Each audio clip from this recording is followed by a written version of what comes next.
Hello everyone, and welcome back to Driver Career for the 2022 Canadian Grand Prix. So, as always, before we get into it, we'll be doing the Pirelli Hot Lap Challenge.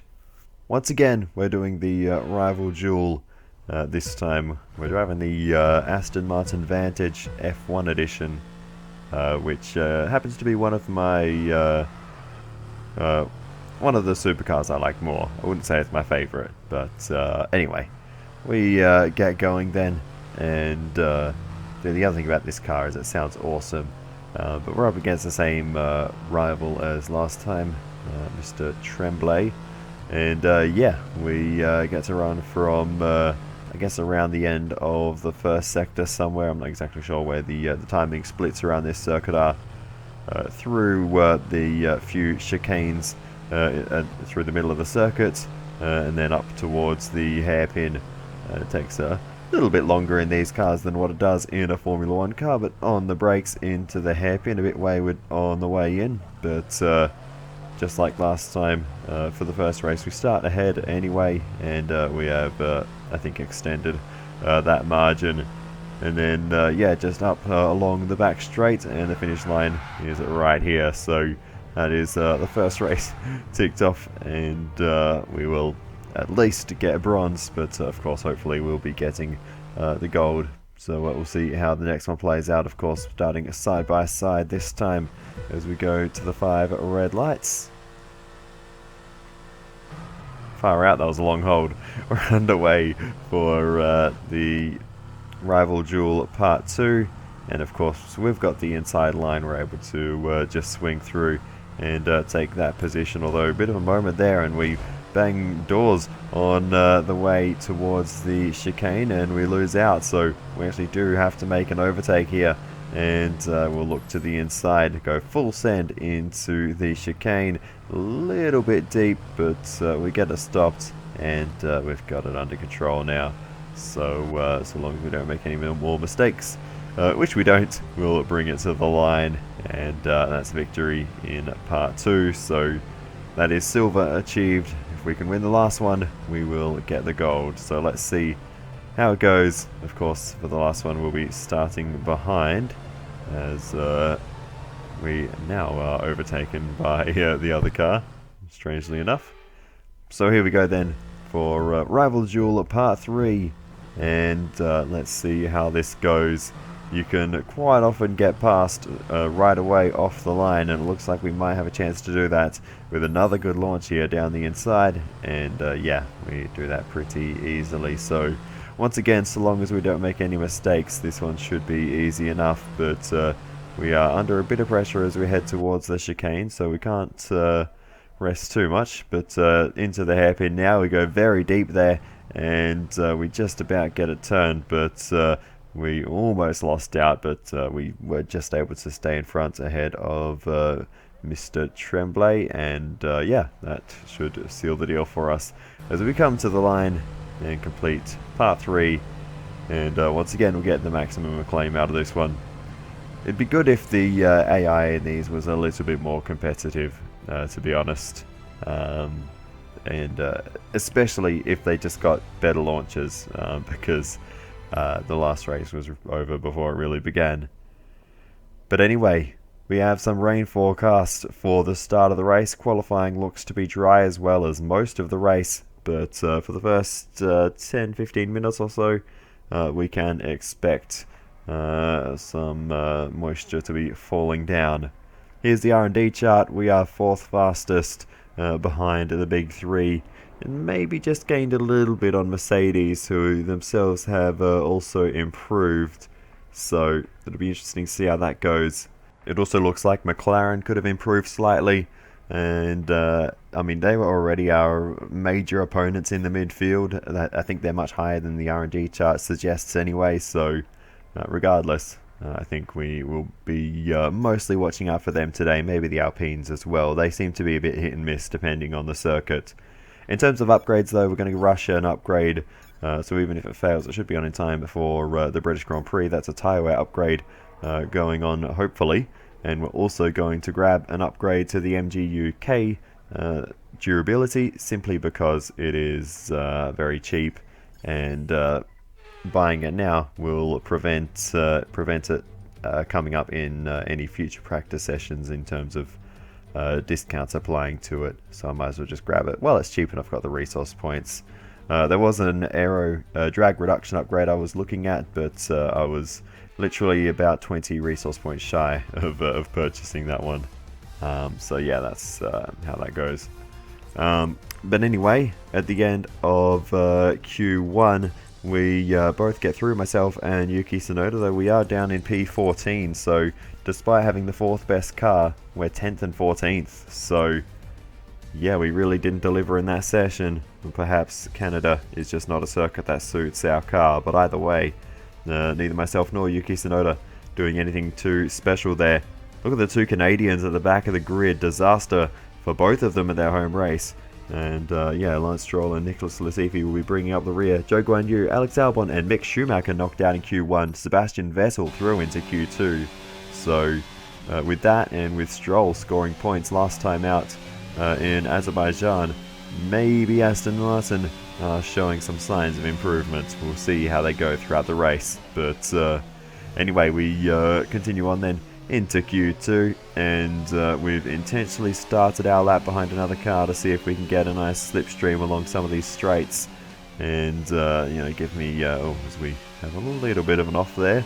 Costs us a bit of time, but we should be fine. I've saved this lap right to the end of the session as well, so hopefully the track condition should be at its best, but we're struggling a little bit around this circuit. I always have, and yeah, this time round is no exception. So as we send it in through the Wall of Champions chicane, DRS open to the line. Let's hope this lap is good enough to get us through into Q3, and we go P8, so we do get through, but yeah, the pace maybe not as hot as I was hoping for, but that was a decent lap, and in terms of the time, we just squeak in ahead of Bottas and Alonso, with Danny Rick knocked out, along with Esteban Ocon. Yuki Tsunoda knocked out as well as Kevin Magnussen and Sebastian Vettel. So that is how that session has played out. What next in Q3? Remember, we said George Russell as our rival in the previous episode, and he is second fastest, so we're up against it in terms of our rivalry. But anyway, you never know. We'll see what happens in Q3. We'll try potentially for another slipstream.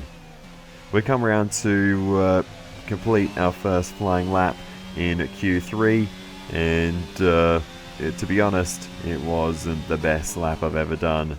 So as we pack it up into pit lane once more, we're down in P9, although George Russell has set an even worse lap time, so that has given us just the slightest glimmer of hope that maybe we can out-qualify George Russell and get the first point in the rivalry.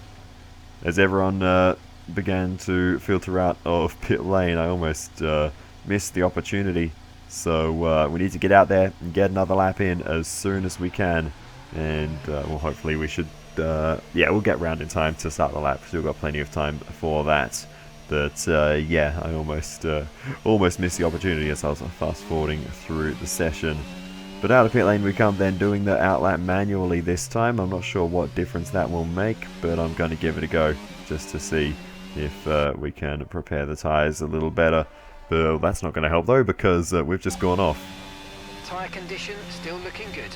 Thankfully that didn't invalidate our next lap or do any damage to the car, because that would have ruined our session. But as it is now, we can continue to push on for one final lap in qualifying.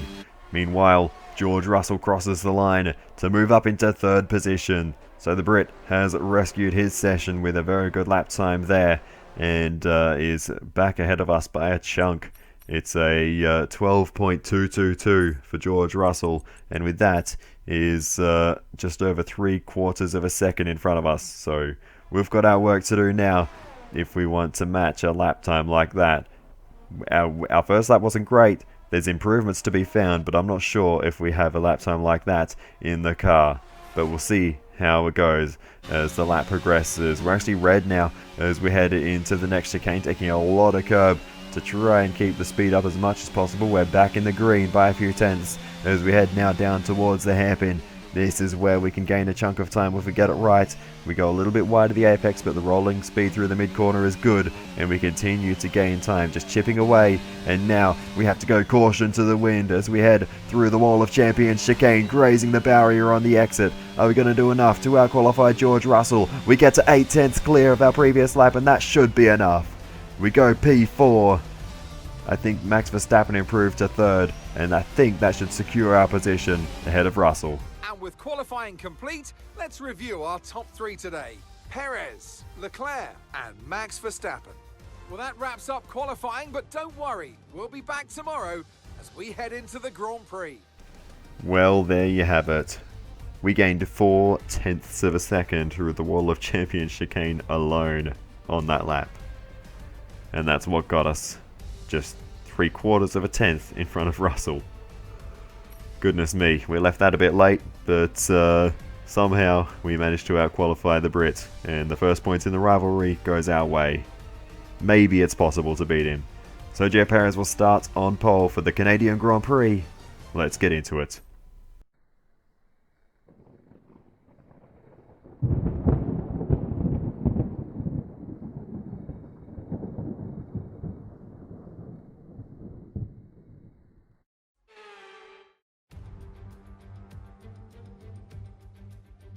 Hello and welcome to the Ile Notre Dame once again for what promises to be another incredible Canadian Grand Prix at this fiercely competitive circuit, where pole position can often be decided by less than 1/10 of a second. It's a tricky circuit to tackle in wet conditions, with top speed still of critical importance down the long back straight. There are 2.7 miles and 14 corners overall on this circuit that in the dry can see average lap speeds of around 130 miles per hour. We'll be lucky to get anywhere near that today. Before we begin, let's take a quick look at the grid lineup for today's race. It's Sergio Perez on pole today, edging out Max Verstappen, who'll start from P2. Moving on to the rest of the grid, we have the scientist, Russell, and Sir Lewis Hamilton, and Sainz, Norris, Fernando Alonso, Bottas, and Daniel Ricciardo, Ocon, Leclerc, Yuki Tsunoda, and Magnussen, Vettel, Albon, Guan Yu Zhou, and Lance Stroll, Latifi, and Mick Schumacher. Now it's almost time for lights out, so let's go down to the track. Alongside me to discuss all the action today is Natalie Pinkham. Thanks for joining us, Natalie. And tell me, you were down in the pit lane earlier. How do you think the track conditions are today? Well, it's looking a bit cold out there, if I'm honest. These tyres have quite a narrow operating window in terms of the temperatures they need to extract the best grip. So, with the cold track surface, it's going to be harder to keep those temperatures up, which will lead to lower grip and maybe more mistakes.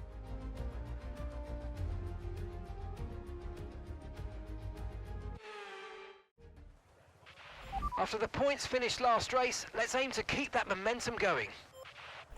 Alrighty then, here we are on the grid. Elevated into third position with a grid penalty for Charles Leclerc, who is scheduled to start from P2. So, that's good actually. It moves us to the inside line. Intermediate tyres, of course, for the start of the race, so not much strategy to discuss. We'll just move on to the dries when they are, well, usable, I suppose. But yeah, this will be the view once we get underway. But, Launch map is good, but we need to learn the gears, so go into each one when you can. We're going to need some work on the brakes, so put some energy into them and warm the tyres as well, please. Of course, we have the all-important formation lap. Probably even more critical in the rain to get the tyres up to working temperature. And to be honest, I don't actually know what the ideal temperature is for intermediate tyres, which makes things a little bit trickier. You can see how quickly the temperature drops on those rear tyres, even though we just did a pretty big burnout. Incredible parking there, nice one. That's going to give you the edge if you can get good launch as the race starts. But either way, Okay, so that's the rest of the grid forming up now. Be patient and watch for those lights. we're ready for the 5 red lights to come on, and we'll get underway for the Canadian Grand Prix. Here we go then, to the 5 red lights. And it's lights out and away we go for the Canadian Grand Prix. And it's a decent launch off the line for us as we get down the inside of Max Verstappen. Perez covers off the Dutchman well towards turn 1. Side by side we go for P2 though. Bit of a wobble though through the exit of turn 1. But looks like we're able to carry the speed pretty well. And we actually move ourselves up into P2 ahead of Max Verstappen, who had to lift there through turn 2 on the tighter inside line. And we're able to get through as we drift on the exit. And now Verstappen back up the inside as we're on side by side into the next chicane. We should be able to hold off the Dutchman here, but we are under pressure in the early stages as we're really struggling to put the power down. But for now, we've done the job and we've overtaken Max Verstappen off the start up into P2 with Sergio Perez in front. Can we close in that margin any further, or are we just going to drift away? In these tricky conditions, it could go either way, but for now we seem to be lacking a little bit of early pace, but we'll see if we can settle into a rhythm. Sergio Perez escaping up the road though for now. Here's the onboard of the start with Lance Stroll, who was elevated off the back row of the grid, and that's Zhou Guanyu Stroll making a bit of contact with the back of the Chinese driver there, as they all bunched up towards turn 1. No harm done though, no damage to either car I believe in that instance, just a bit of nose to tail contact as they all try to rush their way in. And look at the lack of visibility back here compared to what we're dealing with in second place. It is treacherous back in the pack. Meanwhile, Max Verstappen's getting a little impatient. He goes for the move down the inside into the hairpin, but no progress for the Dutchman. We continue to hold on despite the fact that Sergio Perez has bolted. The Mexican driver is well up the road. He is a factor of seconds per lap faster than I am as we go on board with Verstappen. He was really looking for that move down the inside. We're good on the brakes though, and that is absolutely saving us. And every now and again, George Russell in 4th position, just a little bit of annoyance to Verstappen, and now a lot more of an annoyance because he's in front. Russell up into 3rd position with that overtake on the Dutchman. So George Russell putting the pressure on now as we head through this race, and the fight between Russell and Verstappen continues on. So for a brief moment, that does ease the pressure on us, but we are absolutely the cork in the bottle at the moment. And to be honest, it doesn't even ease the pressure for terribly long, as we are coming under fire once again. George Russell behind now as we head down towards the hairpin once again, and we're just really struggling. Can't barely get it stopped there. Russell to the inside. It's going to be a drag race on the exit as we try and put the power down. We might just have enough to hold off George Russell as we're going to go side by side all the way up towards the wall of Champion Chicane. Russell still there on the inside, still lurking, still trying to make that overtake, but we're deep on the brakes, very deep, maybe a touch too deep, but we managed to just skate around the outside. Okay, no issues with tyre wear for now. Keep taking care of them. No damage from the curbs, and we retake the place ahead of George Russell, or defend that place and maintain P2. So it's a really tough phase of the race. I don't have a good rhythm in the wet, and you can see the gap to Sergio Perez is blowing out by a multitude of seconds per lap. I think we're actually getting slower. Okay, looks like some of those puddles are clearing. We're still definitely on the right tyre for the time being, but we're probably not a million miles away from slick conditions. And I beg to differ, because there is very little grip as we had a massive drift there through the right-hander. Just catching a little bit of that inside grass there as well, but we got away with it. And yeah, we managed to save that one. But yeah, you can see how much we're struggling to find any sense of traction. Another snap of oversteer there. This could just partially be our chassis as well. You know, I pointed out earlier as we send it back up the inside of both Verstappen and Russell there, so they did briefly get past But I mentioned earlier that the chassis isn't that great, and it could be costing us in these wet conditions. But yeah, we had such a bad exit that they both got around us, and then we're so good on the brakes that we got them both back. So they had the opportunity, Verstappen especially, but the Dutchman There's a new strategy available on the MFD. felt that he didn't need to cover, and ultimately has to now pay the price for it and find another way past. We just got a new strategy update. Apparently it's time for dry tyres. It really doesn't look like it, but Sergio Perez has made the call to box, and with no other data to go from, we are going to come in as well and hope that this is the right choice. The strategy option we were given is a bit strange though. Mediums to softs to mediums. I'm not sure about that, but going to trust the team. That was a fantastic stop, faster than we were expecting. Obviously we can't play around and look at all the different possible strategies as we come out of pit lane. I think in behind Zhou Guan Yu. Conditions look stable at the moment, no rain currently expected. Dryers definitely seem like the fastest tyre at the moment. And yeah, it is time for dryers, so that is accurate apparently. So yeah, I think we did pit at the right time, but in terms of strategy for the rest of the race, still looking good. That's anyone's guess. I feel like the best strategy to the end would be 2 sets of mediums, but anyway, the team seemed to think a soft tyre stint in between will be worthwhile, so we're just going to count on them this time and hope that they get it right, because I have no way of checking the numbers myself. Meanwhile, the battle between Verstappen and George Russell carries on. George Russell getting very close to the back of the Dutchman there. Carlos Sainz getting interested now as well as we head through. And, oh, big slide there. We just barely keep it out of the wall, but there goes those 3 places. Verstappen, Russell, Sainz all getting through. And all that defensive work to keep Verstappen and Russell behind goes down the drain with just 1 slide too far there. We're back on the slicks, we're back into the dry conditions, we're getting back into a rhythm, but ultimately we couldn't hold them off. Tyre condition still looking good.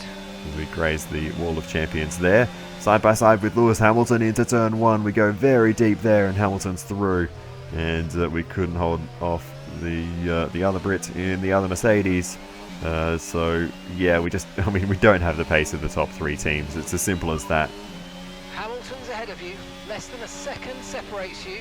Okay, they're on old softs. Their tyres are 8 laps old. Okay, we think they've got 2 stops remaining. 2 stops remaining. The car ahead has damaged the front wing, but it seems fairly minor. Your last lap time was a 1 minute 16.9. Okay, we're dropping back by around 4/10 a lap. Give it everything you got. And of course, some of them are on soft tyres. Hamilton with front wing damage though, which is interesting to hear, as Sergio Perez comes into the pits for another set of soft compound tyres, so that's an interesting call. For a fairly short stint for Sergio Perez. He's only been on that first set of softs for around 10 laps or so. So yeah, interesting. He had such a massive lead that Sergio Perez actually comes back onto the circuit still in the lead, so I guess they can afford to try a few things at Red Bull with Sergio Perez. We did him a big favour at the start of this one. But back to myself, we're under pressure from Daniel Ricciardo now, who's caught us on the soft compound tyres, and we got a bit deep into the hairpin. Ricciardo's through on the inside, and we slot back in behind, though we do have a good exit, so maybe we can come back at the Aussie as we head towards the Wall of Champions chicane. And we're going to be side by side all the way along the back straight. Ricciardo with the DRS open though. And we're going to have to go very deep around the outside of Daniel Ricciardo. And we'll just about squeeze back in front. But that was a very tight move around the outside. Meanwhile, look at this battle pack just behind. Lando Norris, Sebastian Vettel, Valtteri Bottas and others all scrapping away for position. And wow, that got very tight through there. And the fight continues. Lando's escaped up the road. A lock up from Vettel into the side of Valtteri Bottas. And there's a Ferrari involved in that battle pack as well. So This is a tense little fight down the order, and the fight between Vettel and Bottas continues on as they run side by side. There's actually a little nick out of the front wing of the Aston Martin. No issues with tyre wear for now. Keep taking care of them.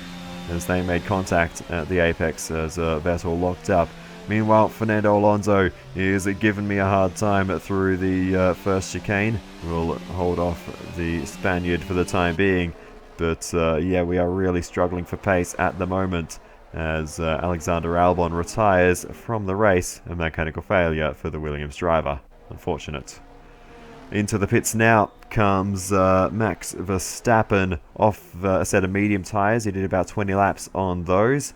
Another set of mediums going on to take him probably around to lap 50. There won't be a third set of mediums, so I'm not sure how Verstappen plans to get to the end of this one. Maybe 2 soft stints. Potentially doing the inverse of the Sergio Perez strategy. But speaking of Sergio Perez, we'll probably be expecting him into the pits quite soon. But first of all, ourselves into the pits, because our medium tyre stint has come to an end on lap 30. So same as Max Verstappen's strategy, although we will be moving on to the softs now. So I'm not sure how long the team plan to use. Perfect job from you and the crew there, mate. We're delighted with that. These tyres for. We get a good stop by the crew, and we stay ahead of Fernando Alonso. I'm not sure how long the stint have to stop once now. 1 stop left. is going to be, so that'll be a little bit of a surprise for us, and it could give us an indication of what everyone else is planning to do. But my gut feeling, though, is that medium tyre stint perhaps should have been a little bit longer. Anyway, here comes Mick Schumacher down the inside of Sebastian Vettel. And goodbye Mick, he gets the move done. And hello Nick, because that is Nicholas Latifi, the Canadian in his home race, closing into Sebastian Vettel. And the Williams driver goes for the move down the inside into the hairpin, in too deep. And Nicholas Latifi contact with Schumacher, and carbon fibre flies at the hairpin. And that has all gone wrong for Nicholas Latifi. And there's front wing damage to both of those cars, Latifi and Vettel. End plates missing, and they both, I think, will have to come into the pits to get those front wings changed. Here they come, and what a shame for Nicholas Latifi, the Canadian in its home race. It all came unstuck there, and yeah, the teams will have a little bit of trouble trying to factor these pit stops into their strategies, and yeah, they have both lost a lot of time there with those extra stops. And of course the front wing changes as well. Latifi stays ahead of Sebastian Vettel, so he doesn't get the move done, but not quite in the fashion he would have wanted. Here's the onboard with Latifi, and you can see why he wanted to get this move done, but just maybe lifted out of the brake pedal too much there. And, you know, wanted to just ease down the inside of Vettel, but there was a Haas of Schumacher on the apex, and yeah, Latifi didn't quite account for that. But yeah, what a shame for the Canadian driver. And a tough day for Williams continues with Albon out of the race and Latifi having to change the front wing. Sergio Perez comes into the pits, lap 31, just 1 lap after Verstappen, and moves onto the soft compound tyres. A third set of softs for Sergio Perez. He's still going to come out in the race lead, but with all these pit stops, that massive lead that Sergio Perez had is dwindling, and Max Verstappen isn't all that far behind now. I don't think the soft tyres are the way to go. Here's Max Verstappen coming through. So yeah, I don't know what they're playing at Red Bull, but Perez is on a 4-stop strategy, because there's no way those softs can get to the end if they're only doing 10 laps a stint. He's got to put the mediums on at some point, and Max Verstappen's gone on to another set of mediums, so I don't know what's going on at Red Bull, but Sergio Perez has a bizarre strategy. Back on board with myself though, as we make a little bit of a mess of the chicane there. And that finally allows Fernando Alonso through. He's been hunting us down for a long time. Get those places back. And yeah, we have to work pretty hard as well to fend off Lando Norris. But we'll hold off the Brit for the time being. No need to worry about the tyre condition for now. Everything's looking good. No damage to the car though, still thankfully, after our several off-road excursions. As we continue on though, Lando Norris goes for the move around the outside into turn 1, and we're pretty pinched in on the apex. We just don't have the grip to fight. These soft tyres, we used all our softs in qualifying, so this is a worn set on the car, as would be the case for most drivers who are running softs at any time during this race. And yeah, they're just not working for us. They don't feel very good, and I was feeling better at the end of the previous stint, if I'm honest. So yeah, I'm not convinced by the strategy the team have provided today, and we've dropped into 8th position. So yeah, the car doesn't quite have the pace it has had in previous rounds. I mean, it's you can also sort of see by Yuki Tsunoda, he started a little bit down the order. He hasn't really made any progress, as Sergio Perez does make that expected pit stop once more. Lap 41 now as he comes out of pit lane. And Sergio Perez, now on the medium tyres, will take those 30 laps to the end of the race. 10 laps newer tyres than Max Verstappen, who is a little way up the road. We'll check that out in a moment. Here is the Dutchman, and Max Verstappen does have a fairly decent air gap now to Sergio Perez, after Perez has made 3 more stops than Max Verstappen, I believe. 2 or 3 more. But either way, into the pits we come then, and yet we are now going to get rid of these soft tyres. It was a short stint, and just 10 laps on those tyres. So same with Sergio Perez, it's all we can get. And as we once again run over the pit crew in front of us, we will come out of pit lane, and hopefully a 30 lap stint to the end on mediums. After these tyres now, we want to finish the race on this compound. Will be much better for us. But the fact that even this, this stint is in this strategy, the fact we are doing 30 laps to the end on mediums just proves that that soft tyre stint was completely unnecessary. So that's put us away back in the field and given us plenty of work to do. Let's see what we can do now to the end of the race. We've got some fresh rubber on the car though, so hopefully we can make something work.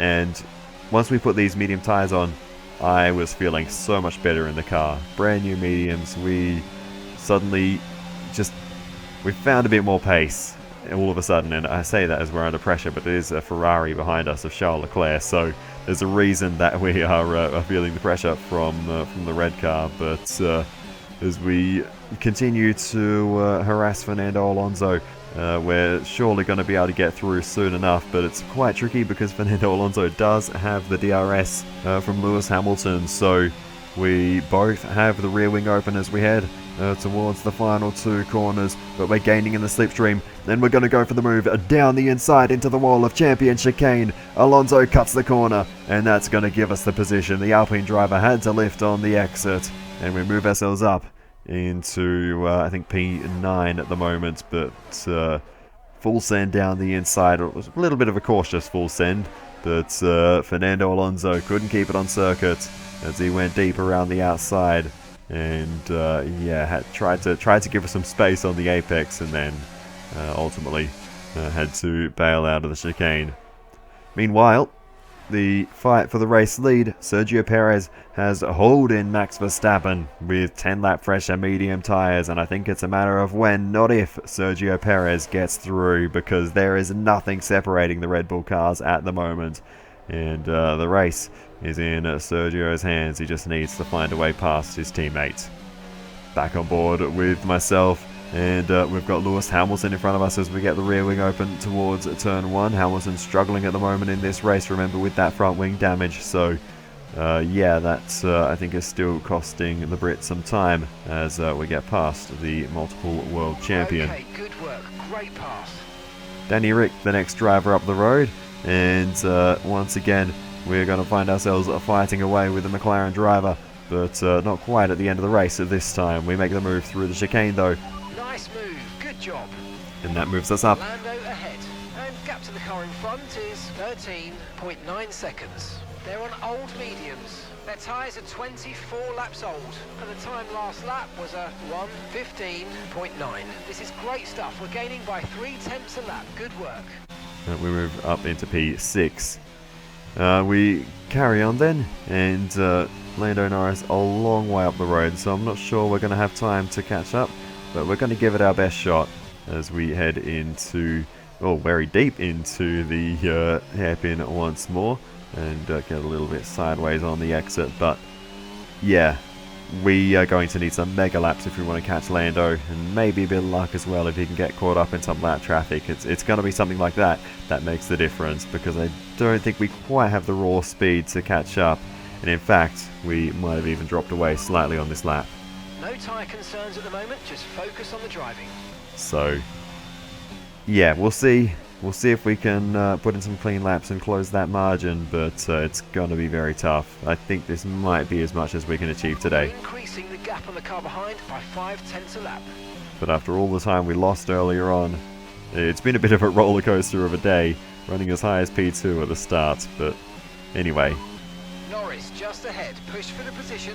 Our gap to the car in front is 10.4 seconds, 9.3 seconds, 8.9 seconds. we do have the pace as Lewis Hamilton, a mechanical drama for the Mercedes driver, and Lewis Hamilton will retire from this one and take no further part. A DNF for Hamilton. Lando's ahead of you now. Okay, gap to the car ahead is 6.4 seconds, 4.5 seconds, 3.6 seconds, and the fastest lap of the race.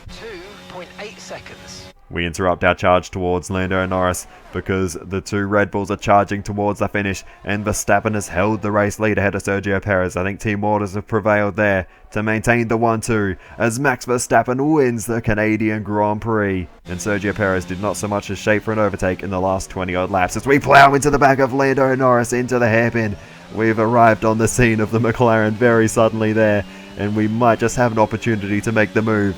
We've got the slipstream, we've got the DRS, but can we get an overlap down the inside as we head towards the wall of champion chicane for the final time? We're going to go for the move down the inside, a lock up for Norris. He's off the road, comes back on, he belts us into a slide on the exit, but we're going to get the traction down, and now it's a drag race to the line, and we'll just about get there. Oh my goodness. Okay, pick up rubber and bring it home. For the second race in a row, we overtake a McLaren at the finish line. Oh my goodness. Lando Norris did not want to give that one up without a fight. What a finish. So, another fantastic victory for Red Bull today. So, Natalie, what do you think helped them deliver this result? Well, I honestly feel it was down to the driver and car today. I mean, we could talk driver skill all day, but if you don't have a solid team to back that, you're never going to get anywhere. When you hit that sweet spot of having both an excellent driver and an incredible car, that's when you see results like those that we've witnessed today.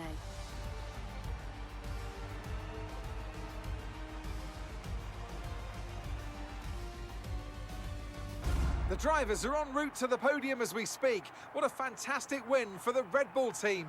They performed exceptionally today, keeping us firmly on the edge of our seats throughout the entirety of the race. Congratulations to everybody at the team.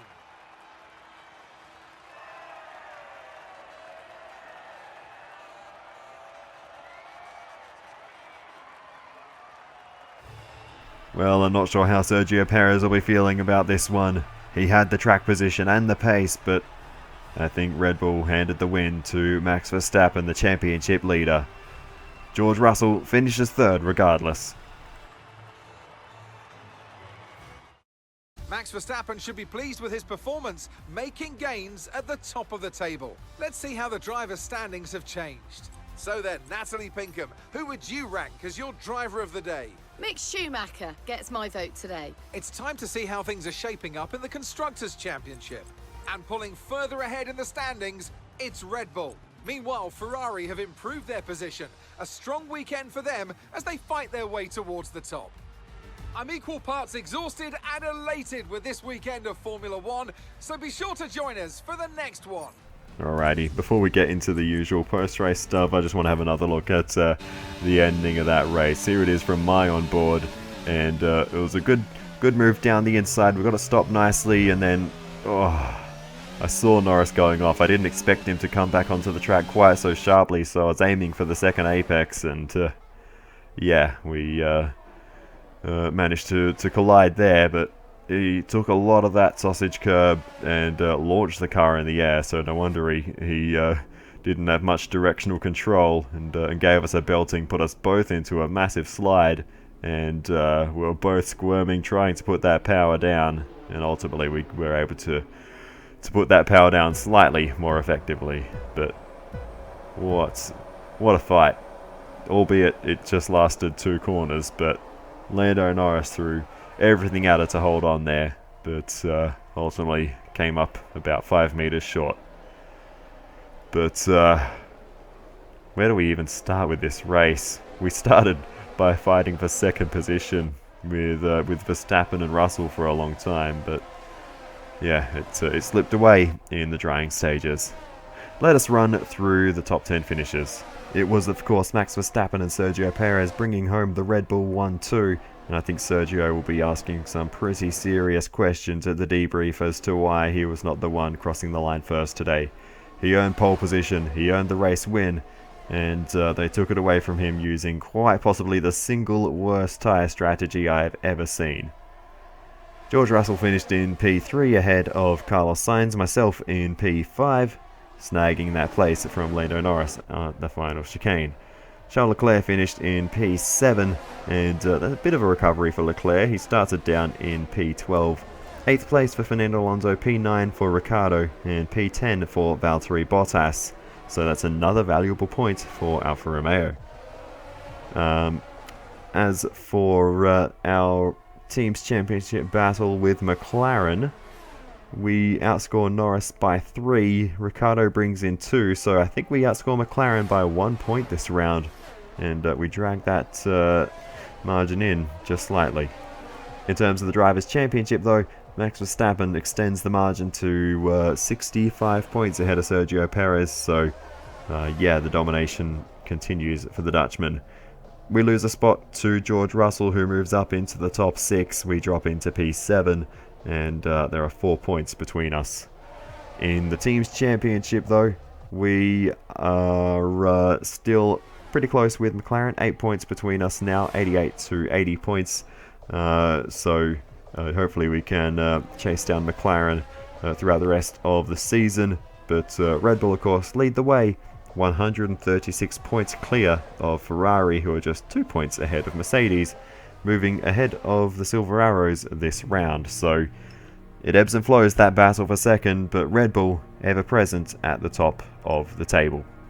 Here is our rivalry with George Russell, even on points after race 1 of our rivalry, and I think that just shows how tough it's going to be to come out on top in that one. But anyway, we got the faster lap and the higher qualifying position. Russell got a podium and the higher finishing position, so as we get the ICE durability upgrade successfully on the car, not going to help us too much in terms of performance, but hopefully in terms of having a few less issues. We haven't actually had that many technical issues as of late. I think Spain was probably the last one, and definitely the most costly one, but they seem to be getting fewer and further between that sort of, the little sort of reliability dramas that crop up. We're going to grab a chassis upgrade, the cockpit weight reduction upgrade. It's only a minor, but it should be on the car in time for the next round. We go through the timeline then. We were expecting some new developments to come through, but some of them have failed quality control. We'll need to tell the team what to redevelop via the R&D screen. And that is a fuel efficiency upgrade that's just failed. If we had the resource points, we could get it back on the car in time for the British Grand Prix, but unfortunately we cannot do that. So let's go through the timeline again then, see what else we can get. MGU-H upgrade is on the car, MGU-K upgrade fails, and energy store cells upgrade is on the car. I believe that last one is a power unit upgrade, so that will be ERS related. But yeah, unfortunately our reliability upgrades have let us down. That's actually our strongest department, by the way, is the durability department. Not just in terms of being ranked number 1 on the list in the bottom right, that being of course that we have the most durable components, power unit and gearbox components, but also our facility, durability facility is very good in terms of resource point generation and quality control, build time. All of that is better than all of our other facilities. So yeah, strangely, it should be the strongest point of our car, but it really hasn't played out that way at all. Unfortunately, our tyre wear upgrade fails, so we won't have that one. On the production line earlier this week.